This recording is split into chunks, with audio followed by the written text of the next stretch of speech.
예레미야서 29장 4절에서 7절까지 거룩한 하나님의 말씀을 제가 다 봉독해 드리겠습니다.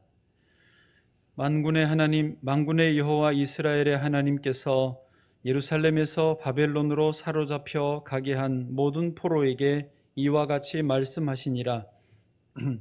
너희는 집을 짓고 거기에 살며 텃밭을 만들고 그 열매를 먹으라. 아내를 맞이하여 자녀를 낳으며 너희 아들이 아내를 맞이하며 너희 딸이 남편을 맞아 그들로 자녀를 낳게 하여 너희가 거기에서 번성하고 줄어들지 아니하게 하라. 너희는 내가 사로잡혀 가게 한 그 성읍의 평안을 구하고 그를 위하여 여호와께 기도하라. 이는 그 성읍이 평안함으로 너희도 평안할 것임이라. 아멘. 이제 말씀을 듣는 시간입니다. 오늘은 한국일 목사님, 전 장신대 교수님, 성교학 교수님이셨는데 딱 1년 전에 은퇴하셨어요. 그러면서도 여전히 한국 교회를 위한 어떤 열정, 애정이 가득하셔서 현직에 계실 때보다 지금 제가 볼 때 더 바쁘게 활동하고 계세요. 지금 직접 만나기 어려우면 줌으로 일주일에 한 7, 8개 줌을 회의를 교육과 모임을 하시는 것 같아요. 또 저희 그 가정교회 마을 연구소라고 저희도 같이 협력하고 있는데 거기에 지금 소장님으로 교수님들 모아서 또 목회자들, 선교사들 모아서 한국 교회를 위해서 너무 잘 해주시고 있습니다. 또 저는 개인적으로 우리 한국일 교수님께 영향을 많이 받았어요. 사랑을 많이 받고 저도 존경하고 그런데 특별히 특세 직후의 주일은 제가 주일날 힘이 딸려서 말씀을 못 전하고 외부의 강사님을 모시는데 오늘 너무 좋은 귀한 분을 모셨습니다. 오늘 도시의 평안을 위해 기도하는 교회 제목으로 말씀을 주실 때 우리에게 하나님이 들려주시고자 하는 메시지가 있는 줄로 믿습니다. 우리 말씀을 듣겠습니다.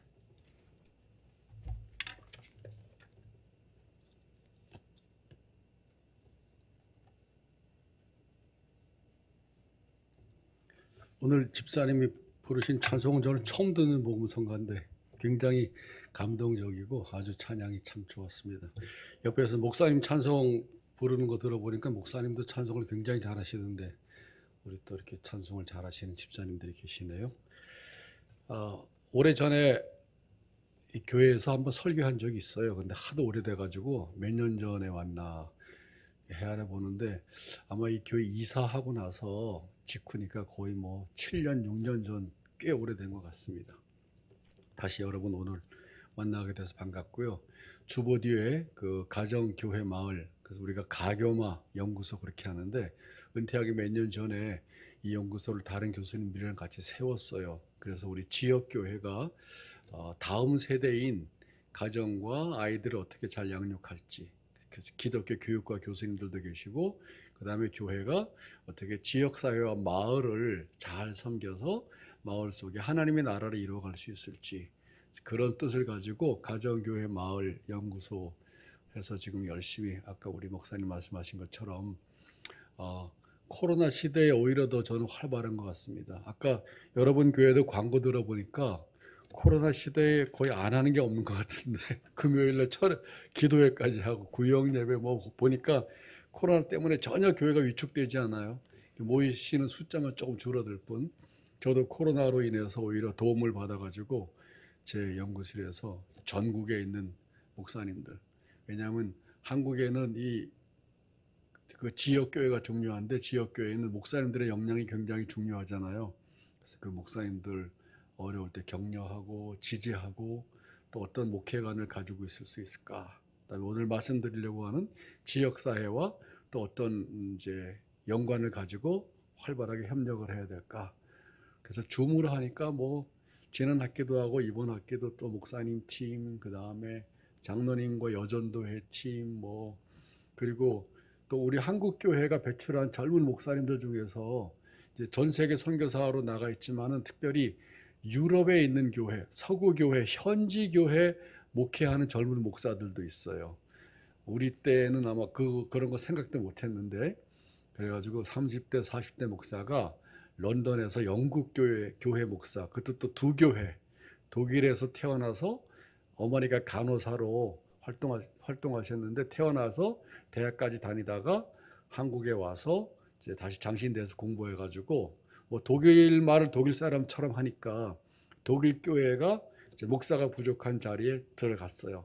거기 가서 이제 또 독일 사람을 위한 목회라고 어저께도 통화했는데 전화가 안 돼서 왜 그러냐 그랬더니 옆에 있는 마을에 목사님이 안 계셔가지고 거기까지 돌보느라고 바쁘대요. 30대 후반의 젊은 목사인데 호주교회 목회를 하는데 그 사모님도 목사 안수를 받고 또 다른 호주 연합교회 우리에게 선교사를 파송했던 교회 슬로바키아에서 슬로바키아 헝가리계 신학교에서 교수하는 사람 뭐 로마 역에서 한 10분 거리에 있는데 건축 공부하러 갔다가 우리 교단의 이제 목사님 아들인데 갔다가 그 로마에는 로마 교황청이 있는 지역이고 카톨릭이 강하잖아요.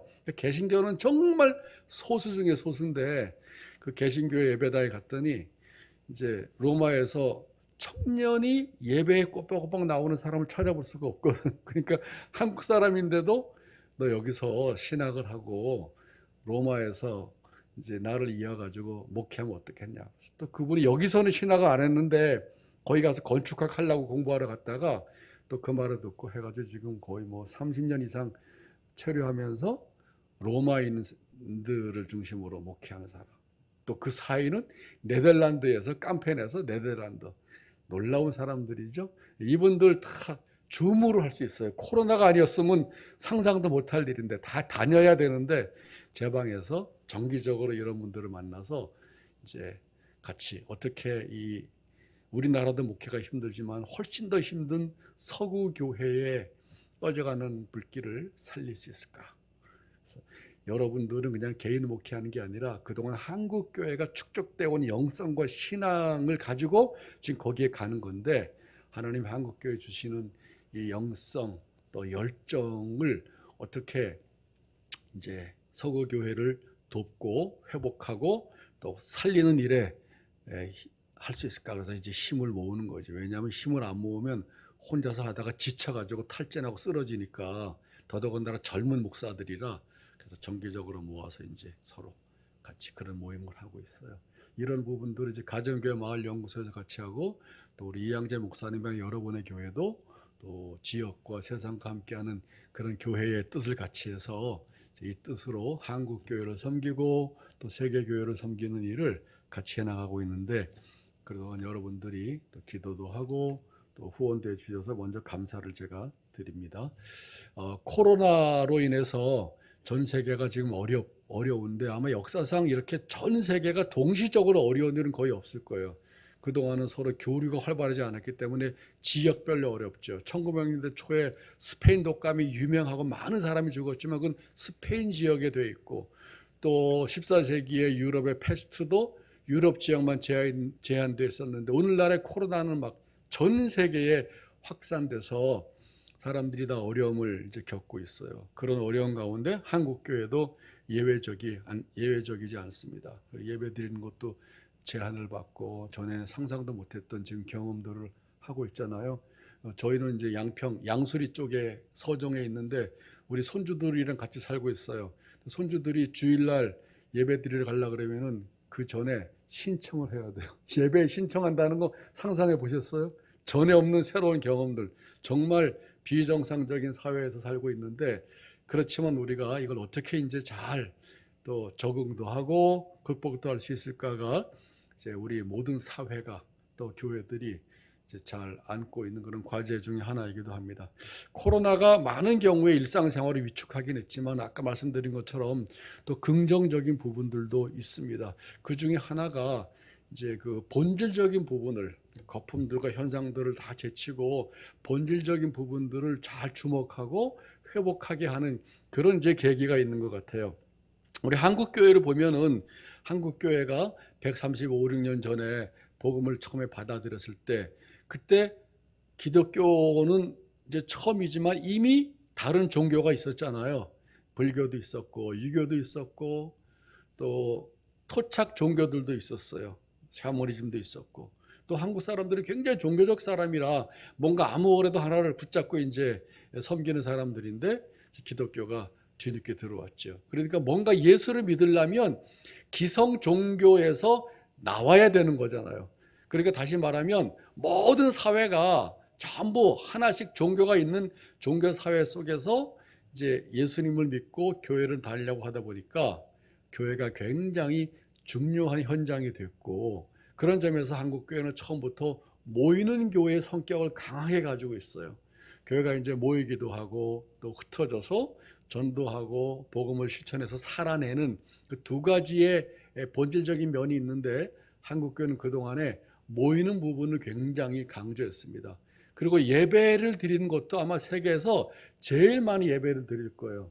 제가 이제 독일에서 공부했는데 처음에 독일 사람들이랑 얘기를 하면서 우리가 얼마나 신앙에 열심히 있는지 아니? 매일 새벽 예배 드리지, 주일 예배 드리지, 주일 저녁 드리지, 수요일날 기도해야지, 금요 철야했지, 그 다음에 또 성경 공부도 있어. 막 신나서 얘기를 했는데 그 사람이 처음에는 굉장히 감동적으로 나를 보다가 약간 이상하게 쳐다보더라고. 그러더니 그 너희들 언제 사냐? 사는 거는. 그 말을 듣고 딱 보니까 너무 우리가 그냥 교회만 다니는 사람처럼 보여요. 직장도 안 다니고 무슨 일반적인 삶도 없이.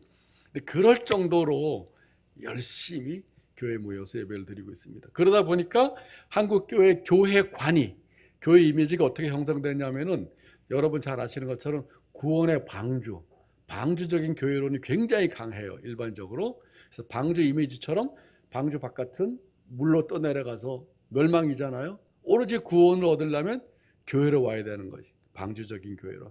두 번째가 제가 분리된 교회론이라고 말하는데, 교회는 거룩하고 세상은 악하다. 이렇게 이원론적인 것에 익숙해 있어가지고 악한 세상은 될 수 있는 대로 관계를 안 하고, 그래서 교인들이 아닌 사람들하고 잘 관계도 안 하고, 직장도 그냥 어쩌면 그냥 할 수 없이 뭐 다니고 빨리 교회로 이제 오는 것이죠. 그래서 저는 분리된 교회는 거의 마음이 교회에만 집중되어 있는 거예요. 제 옛날 대학부 제자 중에서 증권회사 다닐 때 그 친구가 인사과장인데, 이제 거기서 새로운 신입사원을 뽑을 때 이력서를 딱 보면은 종교란이 있었대요. 아마 지금은 없을 거예요. 이제 종교 차별 때문에. 거기서 이제 기독교인 하면은 이 신실한 집사가 딱 세 가지가 떠오른대요.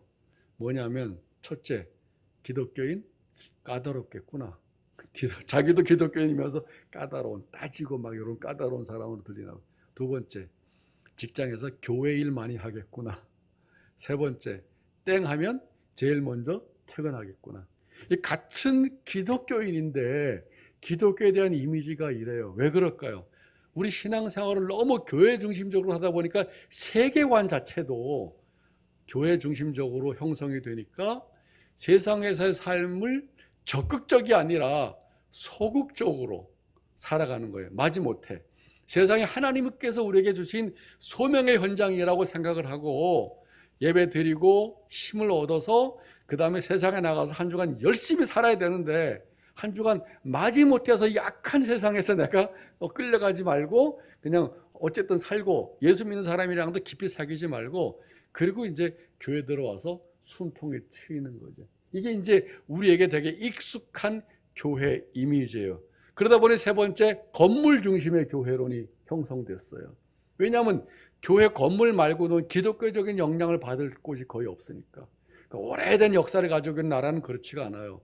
기독교적 영향력을 꼭 교회 안에서만이 아니라 일단 사회 자체가 기독교적 가치관이 내면화되어 있고, 기본적으로 사람들이 정직하고 신용을 지키고, 그리고 우리가 말하는 이웃사랑이라는 것이 기본적인 사회의 가치관이 되어 있고 중요한 정신이 되어 있으니까 교회 바깥에서도 영향이 많고, 그래서 이제 교회를 잘 안 오는, 예수 믿지만은 그런 약점도 있지만, 그런데 한국은 건물이 중요해요. 건물에서 모여야 돼. 그래서 저는 건물 중심의 교회론. 그리고 네 번째는 프로그램과 활동을, 우리는 열정이 있으니까 굉장히 많죠. 작은 교회도 큰 교회도 가지수로 보면 거의 가지수가 비슷할 정도로 한국 교회는 활동과 프로그램들을 교회 안과 밖으로 해서 열심히 해요. 근데 이 네 가지 교회 이미지, 방주적 교회론, 분리된 교회론, 건물 중심의 교회론, 프로그램 중심의 교회론, 이걸로 이제 우리가 신앙생활하고 또 바깥에 나가서 선교 활동도 하는데 제가 오랫동안 이제 신학 공부하고 성경 연구하고 그리고 현장도 연구하면서 이 네 가지의 한국 교회 교인들과 목회자들의 그 목회관과 신앙관을 형성해 온 교회 이미지가 틀린 거는 아니에요. 틀린 거는 아닌데 성경이 우리에게 교회가 무엇인가를 말씀해 주고 있는 걸 비춰보면 너무 좁아요. 제가 뭘 깨달았냐면 교회론이 좁으면 세계관이 좁고 그리스도의 생활 활동의 영역이 거기에 영향을 받아서 좁은 세계관을 넘어가지 못하겠구나. 그런 생각을 하게 됐어요. 아까 그 직장에서 기독교인이지만은 까다롭고 직장에 와서 직장 일보다는 교회 일 많이 하려고 그러고 그리고 땡 하면 빨리 가고 여러분들이 만약 그 직장의 대표라 그러면은 그런 사람 직장에서 쓰겠어요? 애사심도 없고 그 기독교인들이 경쟁력이 없는 거지. 젊은 청년들이 팔팔하게 가가지고 세상도 벤처의 정세를 가지고 안 간 길을 막 열어서 태쳐가는 게 이게 세상 사람들인데 교회에서 청년부 나오고 열심히 신앙생활하는 사람들이 그렇게 못 미친다 그러면 도대체 세상의 주인이 하나님이신데 그 세상 속에서 일하시는 분 하나님이시고 하나님이 세상에 하나님의 나라로 변화시켜 나가기 위해서 교회를 세우셨는데 그 뜻을 우리는 잊어버리는 것이죠. 신앙생활을 잘하는데 세상에선 소극적이다. 그건 교회론 때문에 그렇습니다. 근데 제가 성경을 읽다가 교회가 우리가 기존에 알고 있는 교회가 아니구나. 그러니까 왜 그런 교회론이 생겼냐면 아까 말씀드린 것처럼 역사가 짧고 그리고 다종교 사회이고 세속 사회이고 또 교회 바깥에서는 옛날에는 박해와 핍박을 받았기 때문에 성도들의 유일한 안식처와 말이 통하고 평안을 얻을 수 있는 곳이 교회이기 때문에 그랬어요. 그래서 그런 역사적인 사회적인 상황을 이해해서 그런 관이 형성이 됐지만 오늘날 우리가 이 세상에 세워진 교회 그리고 도시와 성읍을 위해서 기도하고 애쓰는 하나님께서 우리에게 말씀하신 교회론이 되려면은 교회론이 확장되어야 됩니다. 그 중에 하나가 제가 옛날에 와서 설교할 때 아마 그 본문 가지고 세상을 품는 교회 이렇게 설교했을 것 같은데 에베소서가 우리 사도신경에서 고백하는 나는 거룩한 공교회를 믿습니다. 그 공교회가 하나의 교회를 말하는 거거든요. 보편적인 교회. 근데 그 공교회를 에베소서 1장 23절에서는 이렇게 표현합니다. 교회는 그의 몸이니 만물 안에서 만물을 충만하게 하시는 이의 충만함이니라. 제가 이 본문을 보면서 교회론에 회심을 했어요. 엄청난 회심을 했습니다. 다시 돌아갈 수 없는 회심. 불신앙에서 신앙으로 오는 회심이 아니라 그리스도인으로, 목사로, 교수로 교회론이 확장된 것이죠. 제가 그 본문을 보면서 교회가 그리스도의 몸이라는 것은 도대체 뭘까? 우리가 다 몸을 가지셨던 예수님은 만나지 못했잖아요. 성경의 제자 말고는. 근데 마태, 마가, 누가, 요한 복음서를 보니까 몸을 가지셨던 예수님께서 어떻게 관계를 가지고 활동하셨는지를 너무 소상하게 나와 있어요. 그래서 교회는 뭘 해야 됩니까? 이렇게 질문하는 분들에게 복음서에서 예수님의 모습을 보세요.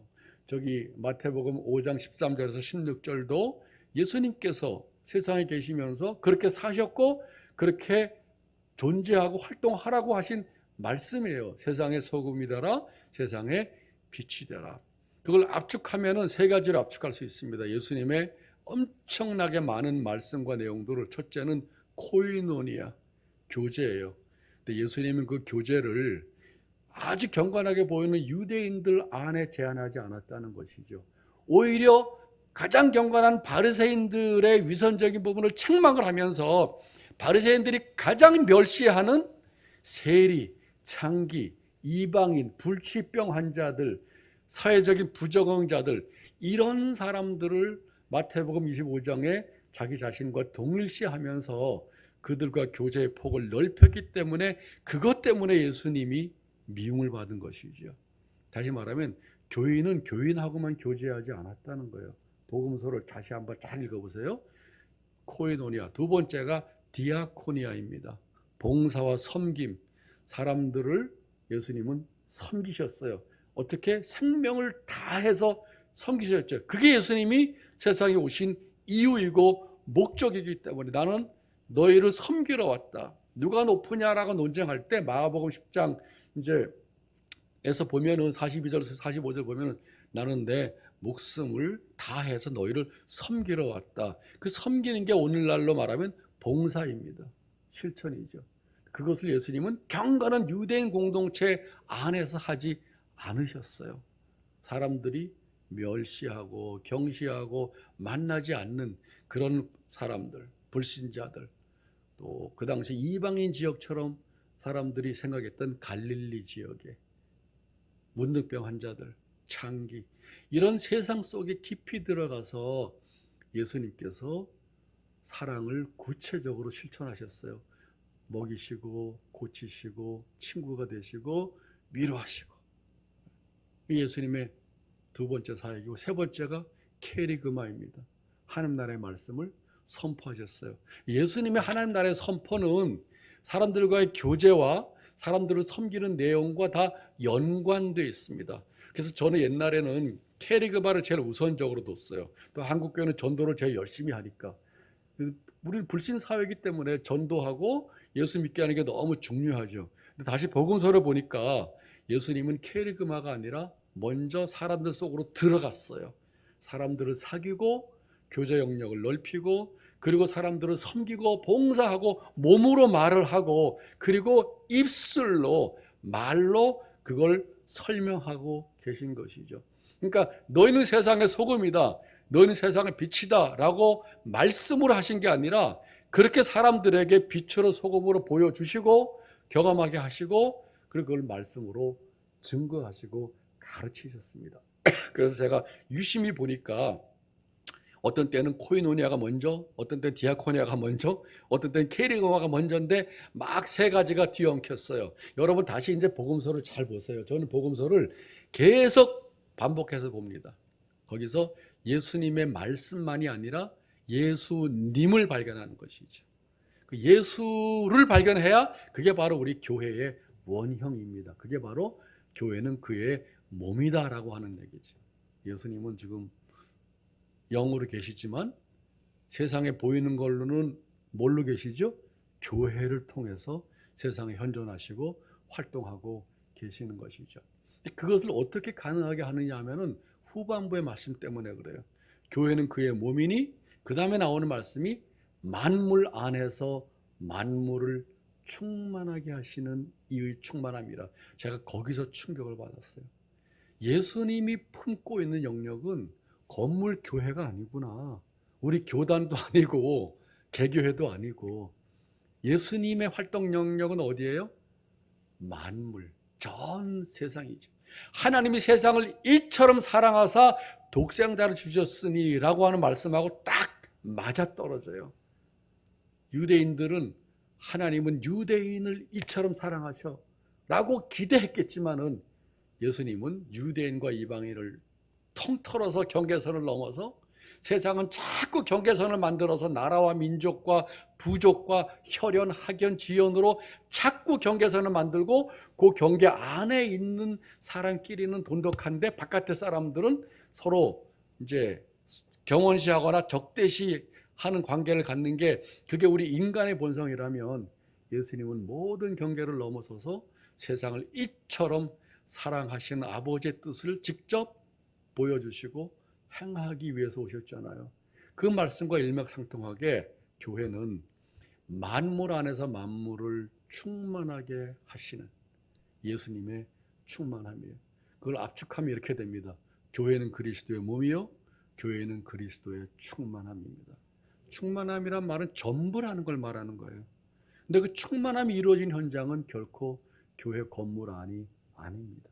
우리에게 약속을 주셔서 깨닫게 하시고 믿게 하시고 준비하게 하셔서 그걸 만물 속에서 이미 충만하게 하시는 예수 그리스도와 함께 교제하고 섬기고 증거하며 살아가게 하는 것, 그게 바로 교회라는 사실을 알게 된 것이죠.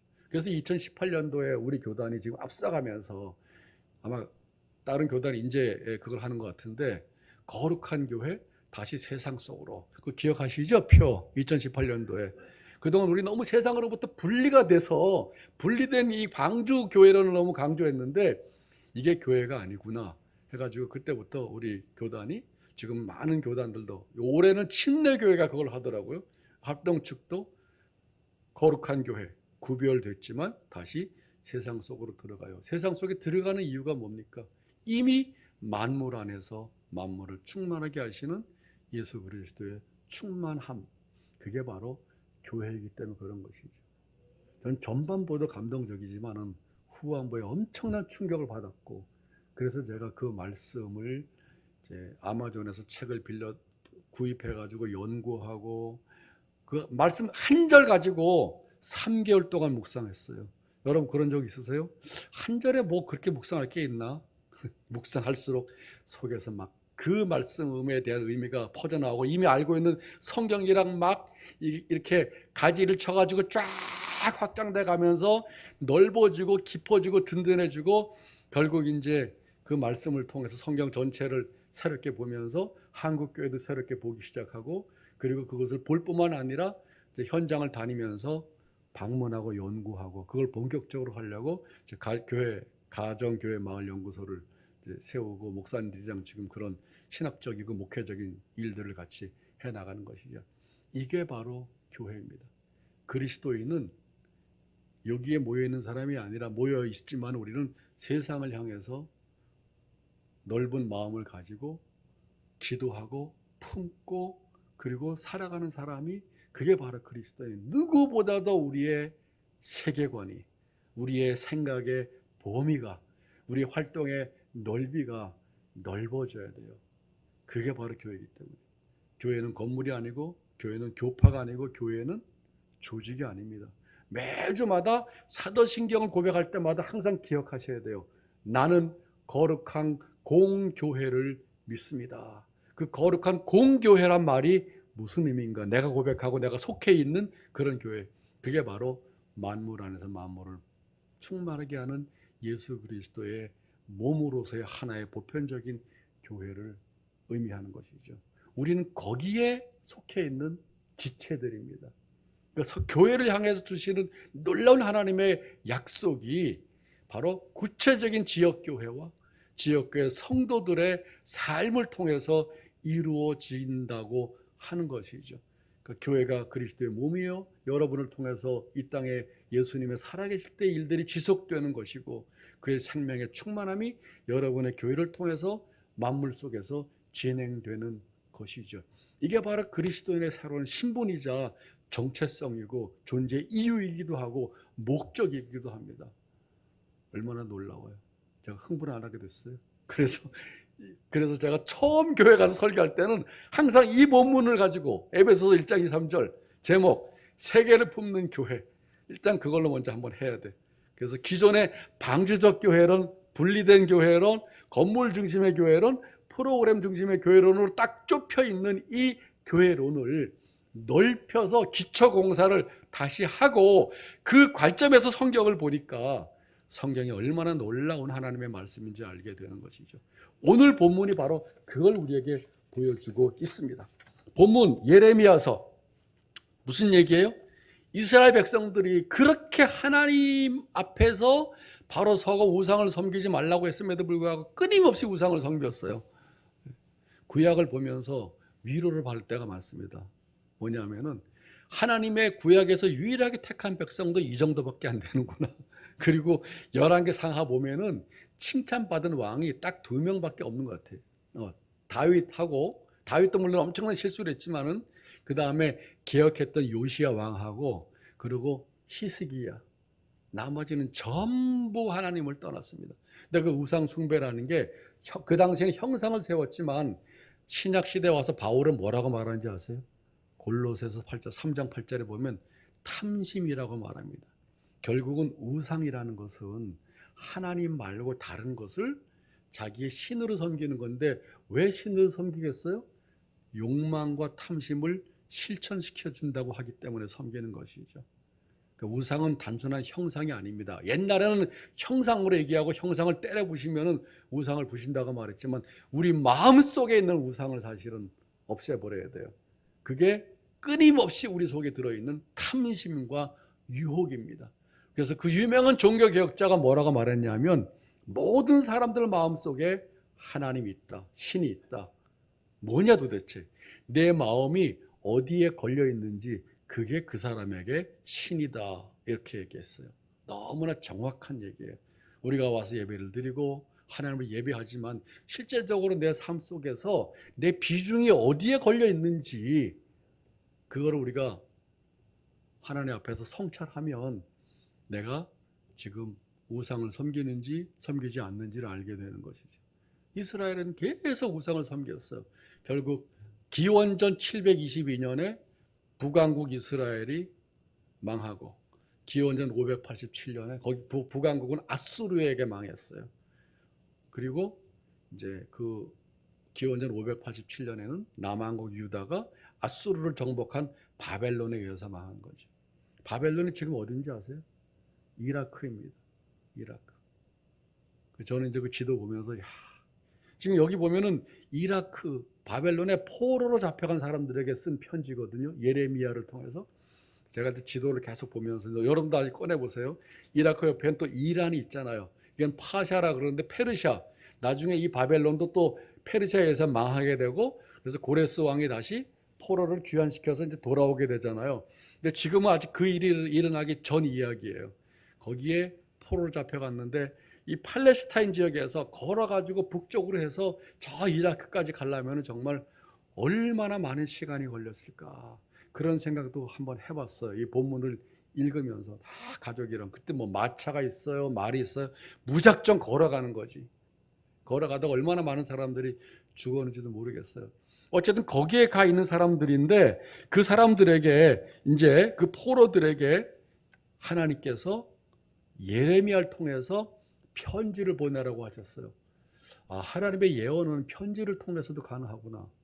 사실은 이것도 일종의 편지잖아요. 성경책도 쓰신 책을 통해서 우리 하나님의 음성을 들으니까 여기서 보면 이제 그렇게 1절에서 3절까지는 2절 보면은 여고니아 왕과 왕후와 궁중 내시들과 유다와 예루살렘의 고관들 기능공 토공들이 예루살렘에서 떠난 후라.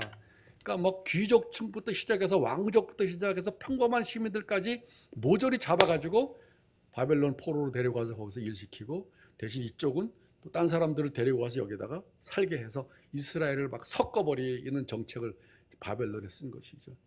그 속에 살고 있는 원수의 나라, 적국의 나라에 살고 있는 이스라엘 백성들에게 하나님께서 말씀을 하실 때 예레미야에게 말씀하시고 예레미야는 그걸 편지를 써서 인편에 보내서 주신 말씀이 바로 오늘 읽은 말씀입니다. 거기에 4절부터 7절까지가 오늘의 본문이에요. 뭐라고 말씀하셨어요? 4절 보면은 바벨론에 사로잡혀가 있는 모든 포로에게 만군의 여호와 이스라엘 하나님이 이렇게 말씀하신다. 뭘 말씀하실까요? 5절에 나왔어요. 너희는 집을 짓고 거기에 살며 텃밭을 만들고 그 열매를 먹으라. 아내를 맞이하여 자녀를 낳으면 너희 아들이 아내를 맞고 너희 딸이 남편을 맞고 그들로 자녀를 낳게 하여 너희가 거기에서 번성하고 줄어들지 말게 하라. 이거를 전하려고 한 것이죠. 이거를. 근데 한번 상상해 보세요. 이스라엘 백성들은 이 말을 듣고 어땠을까요? 너무 충격이었죠. 왜냐하면 이스라엘 백성들은 늘 하나님이 택한 선민이고 그래서 절대로 이방인을 만나면 안 되고 이방인과 관계를 갖춰도 안 되고 이방 지역에 산다는 것도 생각을 못했어요. 왜냐하면 예루살렘 중심으로 하나님을 예배하려면 예루살렘 성전에 와서 제사를 드리고 예배를 드리는 것을 하나님께서 받으셨기 때문에 예루살렘을 떠나서 다른 데서 예배를 드린다는 걸 상상도 못했어요. 그래서 오늘날 전 세계에 흩어져 있는 유대인들이 있는 지역마다 회당이 있는데 시나고고 이 포로기 이후에 생겼습니다. 포로기 이전에는 예루살렘 중심으로 예배를 드리다가 포로기 이후에 가는 곳곳마다 회당이 생기고 회당에서 하나님의 말씀 토라도 읽고 그리고 거기서 예배를 드리는 것이죠. 학생들하고 우즈베키스탄 한번 갔는데 우즈베키스탄은 이슬람 국가이고 아주 큰 이슬람 신학교도 있어요. 근데 거기에 회당도 있더라고. 유대인들도 살고 있어서. 그래서 학생들하고 가서 문을 확 열었더니 깜짝 놀라 그분들. 왜냐하면 그분들이 이제 토라 성경을 읽고 자기네끼리 경건의 의식을 하고 있는데 완전히 낯선 이방인들이 문을 열고 들어오니까 우리도 놀라고 그 사람들도 놀래가지고 갑자기 그 사람들은 여러분처럼 예배 드리다가 이렇게 보게 된 거고, 우리는 이제 회당 보는 게 거의 드물잖아요. 여기가 회당이라고 얘기해줘가지고 이제 그거 보고 싶어서 무조건 들어간 거지. 그런데 둘 다 놀라고 가만히 서 있다가 어떤 사람이 여기 들어오면 안 된다고 그래서 나가라 그래서 이제 나갔어요. 이방인이니까 나간 거지. 근데 어쨌든 그분들이 거기 모여서 이제 예배 드리는 걸 저희가 봤어요. 회당 중심의 예배. 근데 오늘 본문을 보면 어떻게 돼요? 살라는 거예요. 거기서 서로 결혼해서 남편도 없고 아내도 없고, 뿐만 아니라 자녀도 낳으라는 거예요. 자녀의 자녀도 낳으라는 거예요. 정착하라고 하는 것이죠. 이건 그동안 이스라엘 백성들이 들었던 말씀하고는 전혀 다른 내용입니다. 너무 생소하고 문화 충격이고 신앙적인 충격이에요. 제가 말씀드린 교회론도 여러분들에게 충격으로 들렸을 거예요. 왜냐하면 저도 충격으로 받았으니까. 처음에는 방주고 분리된 교회론이고 건물 중심의 교회론이고 하나님 여기만 계신다고 생각을 하고 열심히 여기서 예배를 드리고 바깥에 나가면 그냥 하나님 안 계신다고 생각을 일반적으로 하기도 하는데, 근데 제가 오늘날 만물 안에서 만물을 충만하게 하시는 예수의 충만함, 그게 바로 교회다 그러면 그게 얼마나 충격이에요. 그러니까 제가 회심을 한 것이, 관점이 확 바뀌었어요. 새롭게 됐어요. 이스라엘 백성들도 엄청난 충격을 받았습니다. 아니 여기서 살라고요? 근데 그 중에서 어떤 선지자들은 아니다, 2년 안에 다시 돌아온다, 하냐냐라는 사람 그랬고, 29장 24절부터 보면 또 다른 스마라는 선지자는 또 여기서 정착하지 말고 하나님이 곧 구해 주실 거니까 돌아갈 거라고 그렇게 얘기해요. 소위 말하는 거짓 선지자. 예레미야와 대립해서 맞서는 것이죠. 그러니까 국민들 정서에는 거짓 선지자 말이 맞아요. 포로로 잡혀가지 않을 때도 절대 너희들은 우리 이스라엘은 망하지 않는다, 바벨론이 망한다, 그렇게 예언했거든. 근데 예레미야는 너희가 하나님을 듣지 않아서 이스라엘이 멸망할 것이고 포로로 잡혀갈 것이다. 누가 좋아하겠습니까? 정서적으로는 거짓 선지자를 좋아하게 되어 있고, 그래서 예레미야를 눈물의 선지자라고 말하는데, 왜 나에게 이런 사명을 주셔서 우리를 말하면 거의 매국적인 예언을 하게 합니까? 나라가 망한다고 하는 예언을 하기가 좋아하는 사람이 어디 있겠어요? 잘되고 번성하고 모든 게 평탄할 것이라고 얘기하고 싶지. 근데 예레미 그렇게 말 안 했어요. 그리고 실제로 예레미야 예언대로 이스라엘을 멸망하고 바벨론의 포로로 잡혀가서 살고 있어요. 그 포로들에게 오늘 예레미야를 통해서 하나님께서 말씀하셨습니다. 정착하라는 거예요. 이방인들에게요? 그래, 이방인 세계에서 정착하라. 너희들은 거룩한 백성이지만은 이방인들은 악한 백성이라고 하지만, 그러나 거기에 정착하고 거기에서 결혼하고 거기에서 텃밭도 가꾸고 전원도 가꾸고 거기서 난 열매를 먹으라는 것이죠. 오늘날로 말하면 교회는 거룩하고 세상은 악하다, 교회만 집중을 하고 절대 나는 세상 사람들하고 안 사귀겠습니다. 그리고 이제 교인들하고만 사귀고, 실제로 그런 사람들 되게 많아요. 왜냐하면 교회 중심적인 사고에 딱 신앙관이 익숙해져 있으면. 오래전에 제가 이제 작은 교회 목회할 때 열심히 교회 나와서 기도하시는 권사님 계셨어요.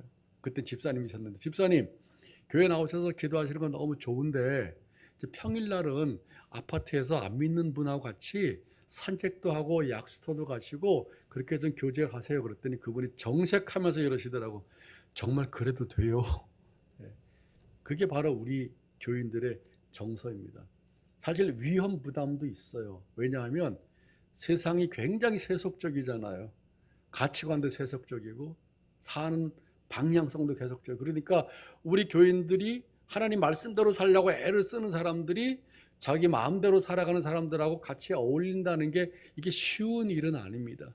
그래서 지혜롭게 해야 되고, 또 그런 과정을 통해서 세상의 소금과 빛으로 영향을 받게 하는 것이지, 거꾸로 우리가 영향을 받는 교제를 하라는 것은 아니에요. 그러나 오늘 본문 말씀에 보면 그렇게 해서 너희들이 정착하고 힘을 얻고 그리고 이제 뿌리 내리고 그리고 7절 한번 보세요. 그렇게 하신 이유가 있습니다. 7절 뭐죠? 시작.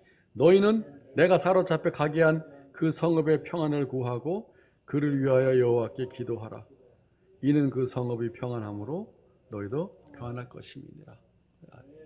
이게 바로 하나님의 뜻입니다. 그러니까 도시가 평안해야 그 도시에 사는 하나님의 백성들도 평안하다는 것이죠.